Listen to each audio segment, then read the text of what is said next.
আসসালামু আলাইকুম। Hello guys, আপনাদের সামনে নতুন একটি টপিক নিয়ে আসলাম। সেটা হলো রবি সিমে কীভাবে টাকা লোন নেয়। অনেকেই জানেন না, অ্যাকচুয়ালি যারা জানেন না রবি সিমে কীভাবে টাকা লোন নেয়, এই ভিডিওটা শুধু তাদের জন্য। তাই ভিডিওটি স্কিপ না করে সরাসরি ফুল দিকে থাকুন, তাহলে অবশ্যই বুঝবেন রবি সিমে কীভাবে টাকা লোন নেয়। তো চলুন ভিডিও শুরু করা যাক। প্রথমে আপনি আপনার ফোনে ডায়াল অপশন ক্লিক করবেন। তাই আমি আমার ফোনে ডায়াল অপশন ক্লিক করলাম। করার পর এখানে একটি ইন্টারফেস শো করছে বন্ধুরা। এখানে আবার ডায়াল অপশনে ক্লিক করবেন। তো ক্লিক করলাম।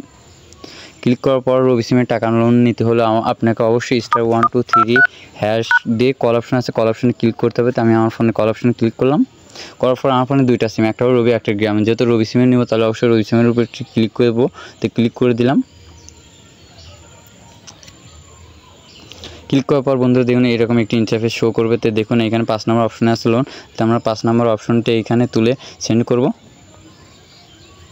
করার পরে দেখুন এরকম একটি ইন্টারফেস আসবে বন্ধুরা। এখানে দেখুন 1 নম্বর আছে কুইক লোন। তো 1 নম্বর অপশন তুলে এখানে সেন্ড করলে আমাদের ফোনে চলে আসবে। তো বন্ধুরা আমি এটা নিতে চাচ্ছি না, আপনি নিতে চাইলে অবশ্যই 1 নম্বর অপশন তুলে এখানে সেন্ড করলে আপনাদের ফোনে চলে আসবে। তো আমাদের ভিডিওটি ভালো লাগলে অবশ্যই লাইক, কমেন্ট, শেয়ার এবং সাবস্ক্রাইব করবেন এবং চাইলে আপনাদের বন্ধুদের মাঝে এটি শেয়ার করতে পারবেন। দেখা হচ্ছে নতুন একটি ভিডিও নিয়ে। সবাইকে ধন্যবাদ।